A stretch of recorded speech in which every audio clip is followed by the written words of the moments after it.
20 to 30. Celsius natin 40. Finisher natin. So umaga, ganyan ginagawa natin. Sa hapon, papalitan ko na ng Ito si Tepu Tepu. Line dito freeway. babos na ako ng ano. Ito, full brother to ni Leyte. What's up mga tol? At tanghaling tapat, magpapakain tayo ng ibon. Napakainit. Summer na summer. So good luck ngayon, Sunday. May race ngayon, Tugigaraw Lap. Shoutout sa BFRC, BBPA, CLRPC, SIPL dito sa amin sa Bulacan. So kalapatids natin sa Nueva Ecija. Shoutout sa inyo. Good luck sa may mga race ngayon. Di nga tayo nakapag-race dahil wala tayong panglipad ngayon. So tingnan natin yung mga binibreed natin, magpakain tayo. Update ko rin kayo kung ano na nangyari doon sa tatlong young birds natin na nandito. So tara, samahan nyo ako, puntahan natin loft. Magpakain muna tayo. Napakainit. Ito yung mga feeds. Ito, unang pair natin. Leyte finisher natin. Pairing niya. Ayan. Anak ni the first. May itlog na rin sila. Okay. Pang south race natin. Okay. Ayan. Second pair natin, ito si Tepu Tepu, line Tito Freeway, overall na puti niya. Cross niya ngayon, ito, Gabi Bandenabil, yung nanay nung kanina, nung late finisher natin, nanay ito. Ayan. Itlog na rin sila. Alright.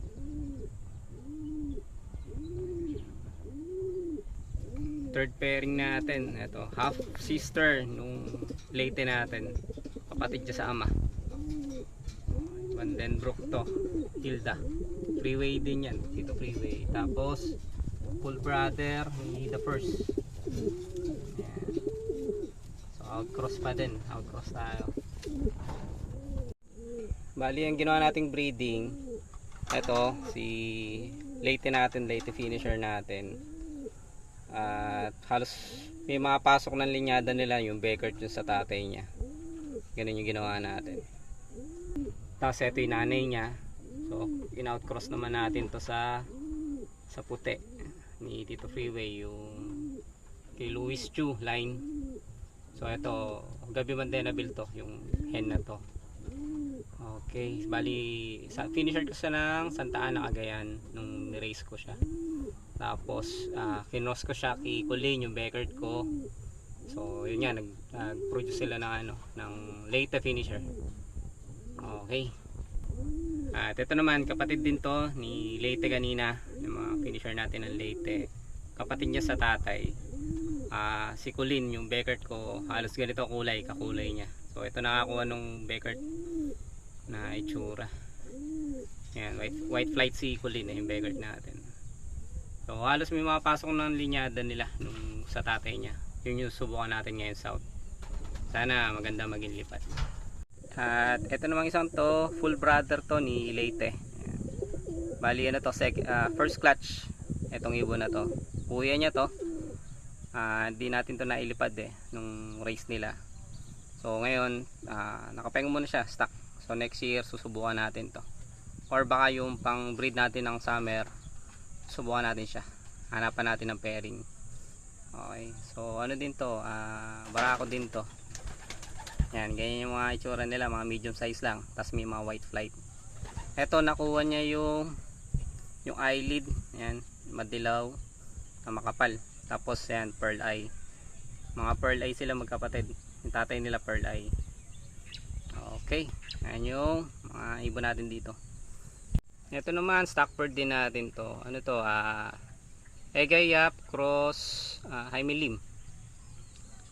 DD line ng Vandenbroek. Tapos Lucky Mestiza ni Sir Egayap. Tapos ang nanay nito, third overall young bird ng South Race sa Cabcom. Galing to kay Sir Malditas Loft. Shout out kay Sir Malditas Loft. So hindi pa natin to nasubukan, bali Vandenbroek siya yung line niya. So tetest natin to, may ibon na to. Yan, bali meron tayong dalawang dito, stock bird. So testing natin sila for breeding. Conditioning muna natin to, pagka maganda na condition nila, so pwede natin i-try for breeding. At dito naman sa flyer stocks natin, yan. Dito sila lagi yan. So, ganyan yung naging nila, viewingan. Diyan sila sa labas. Ayan, tapos ito, may screen to. Ayan. Screen din dito. Screen din dito. Mali yung mangyayari dyan. Dito sila pumapasok. Ayan. May ano din dito, viewingan. Tapos mo-overlap sila dito sa taas. Pupunta din sila dun sa kabila. Ganyan yan. Ang purpose kaya ginanto ko muna yung trap, para madali nilang ma-recognize yung pagpasok dito sa trapdoor. Yan yung ginawa ko. Tapos inangat ko lang tong trap. Tinali ko muna sa taas. Ayan. Para kahit busy ako, hindi ko na sila manual na ilalagay dyan. So parang open loop yung nangyari sa kanila. Pansin ko, mas gusto nila dyan sa labas pagka gantong oras, mga tanghali na. Ayan, nagpaparaw na sila. Hindi na ako nahihirapan na ilalagay ko pa dyan yung ibon. Ayan, sasanay na sila sa landing board. So next week, subukan ko na silang pawalan.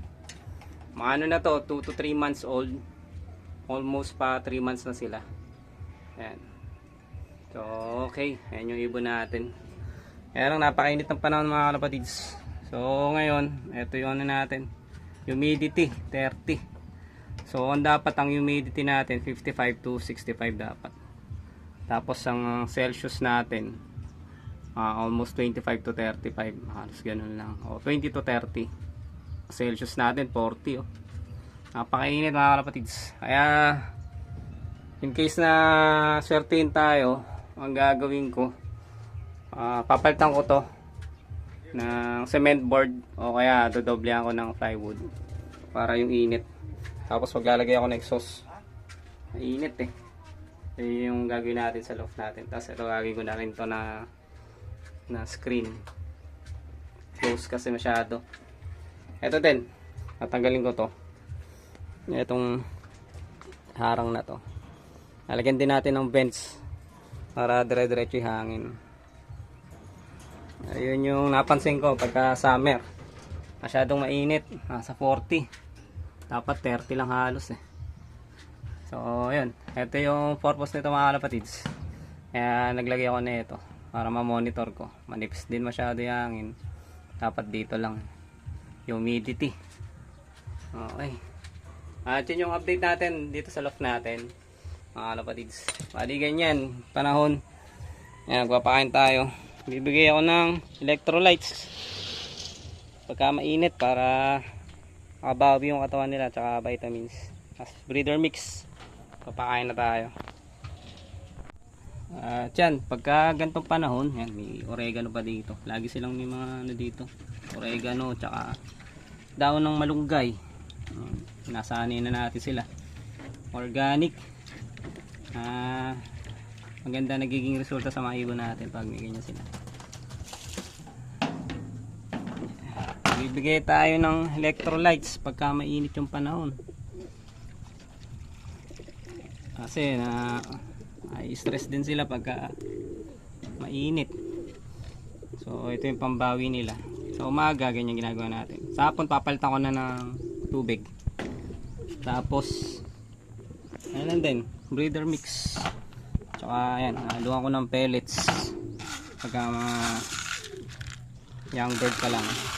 Hanggang 4 months old, yan ginagawa natin. Pagka magtotos na tayo, babos na ako ng ng breeder mix. Nahaluan ko na ng flyer mix. Ayan, ganyan kadami pinapakain ko sa kanila kasi one time a day lang sila kumakain. Sa umaga na sila nakakain. Sa hapon kasi di ko na maasikaso yung mga ibon. Wala nang time sa hapon. Bali, ganyan ginagawa natin. Or pagka busy ako ng umaga, sa hapon ko naman sila papakainin. One time a day. One time a day pero fully load. Marami yung pagkain nila. Parang yung pakain ko ng 2 beses, ginagawa ko dinodoble ko na lang sa umaga. Yun yung mga kalapatids ang ginagawa natin. Pati sa mga breeder, pinapakain ko sila ng marami. Tapos pagka magte-training na tayo, nagbabawas na lang ako ng ang pagkain nila. Alright. Yan, ito na yung tubig nila. So, yun nga. Meron tayong 3 young bird dito. Ayan. Tarot kay parang Edgar. Mga ibon niya yan. ipapalipad sa atin. Yan. So, titingnan natin kung abot to ng north. Papakiramdaman ko kung kaya na nilang mag-raise ng north or kung medyo hindi pa, sa south na natin sila i-raise. Isasabay natin doon sa mga binibreed natin.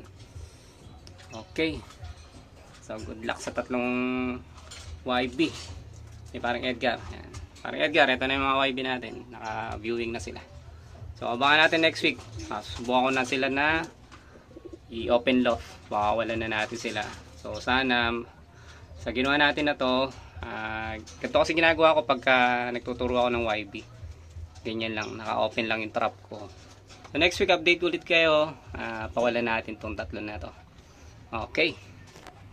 Agad dito na lang ulit mga tol, yung video natin. So thank you sa panonood, salamat, shoutout sa followers natin sa Facebook, tsaka YouTube subscribers natin, and TikTok. Thank you sa suporta, peace out!